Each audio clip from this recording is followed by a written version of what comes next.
Wonder if these fireworks are going to show up on the recording or not. Movies have been great for a very, very long time. However, the medium has changed significantly in its existence. This can be a barrier to entry, perhaps due to acting, style, theatricality, perceived simplicity, all sorts of factors. And I'm sympathetic to this. If you're into film, it is absolutely worth it to spend the time and get used to the older style things used to be in, because there's a lot of good stuff there. In this video, I will recommend a movie for each decade from the 1900s through the 1960s that I think will be enjoyable for just about any modern viewer. I would also recommend watching them in chronological order for a specific reason. Cinema has become less and less theater influenced over time. You can look at a lot of early silent shorts, for example, for the extreme, and you can see the clear stage influence in things like set design, blocking, lack of camera movement, the acting. It's such a difference, especially as you get really early, that it feels distinct from modern film. If you go to the 40s, say, then you'll see something that is clearly similar to modern film, but just not quite right. So just give yourself a culture shock, jump way back to the beginning, and then work your way back to modernity. For the 1900s, Kingdom of the Fairies. This is perhaps Georges Méliès's best work to me. It's a fairy tale of pure magic and craft. You can see the theatrical influence on it, as it's basically a filmed play, in terms of being two-dimensional, having a fixed set for each location, no camera movement. However, you can already see a clear distinction between film and the stage in editing. It allows for more seamless transitions between locations, faster pace, things like that. And it uses the fledgling medium of film to take us on this whirlwind ride through witches, starry skies, ragged castles, stormy seas. It's just pure imagination, a fairy tale come to life. It's a beautiful thing. And it's only 17 minutes. Would also recommend The Fat and Lean Wrestling Match and The Consequences of Feminism. 1910s, The Cameraman's Revenge. No, your eyes are not deceiving you. This is a stop-motion animated film about bugs. A jilted husband takes his revenge by filming his wife and her lover and showing the result at the local cinema.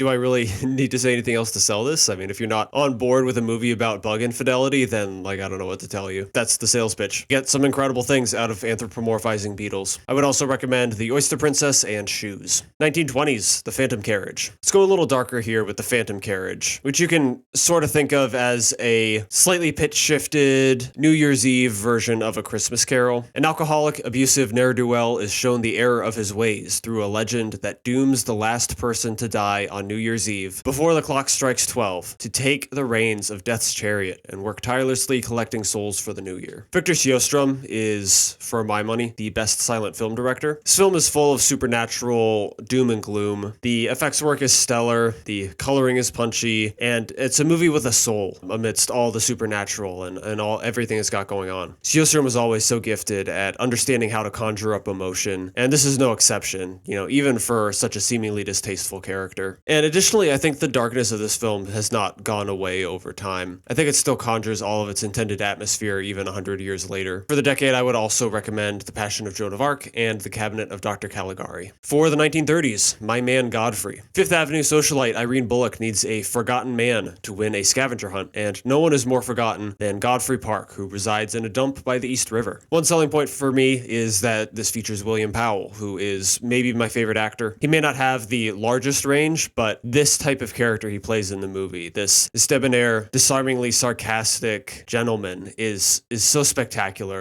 In this and The Thin Man especially are favorites of mine. And another selling point is Carole Lombard, who plays the other lead. I think she stands out among performances in the film, in the era, because many of the performances are what I might describe as formal. That's not a pejorative. I don't know. It's just the word that feels right for the general quality. All the actors really are quite good in it. Not a negative. But Carole Lombard brings something different to the table. And it feels so timeless to me. It doesn't feel out of place, but it also has this dynamism and this breeziness to it. It makes her feel like something special, like someone different in context, something magnetic, something that would make you drawn to her, such that the romantic interest is drawn to her. I think it's so believable, and I think it still works for a modern viewer because you can see something special in that character. It's one of the funniest movies I've ever watched. It is a beautiful experience. I think it's one that just about anyone would enjoy. I would also recommend The Thin Man and Gold Diggers of 1933. For the 40s, Arsenic and Old Lace. Cary Grant is one of the great comedic performers we've ever been blessed with, and this is him at the height of his powers. Granted, the height of his powers lasted 25 years, but whatever. Mortimer Brewster suddenly falls in love and gets married, but when he makes a quick trip home to tell his two maiden aunts, he finds out his aunt's hobby. This is one of the great dark comedies ever made, helmed by the great Frank Capra. The amount of legwork this film does is really amazing. amazing. It does so many genres, so many different plot threads to follow, and all of it's anchored in just a phenomenal performance by Cary Grant. Part of the reason this comedy works so well is Grant's physical performance, but I think there's also a nice helping of sort of deadpan absurdity that never really goes out of style.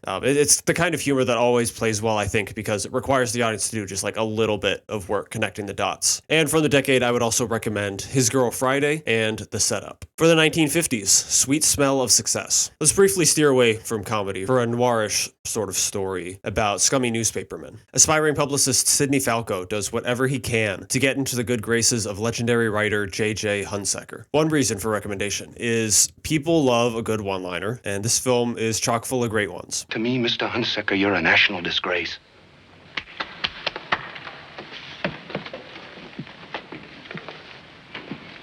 Son, I don't relish shooting mosquitoes with elephant guns.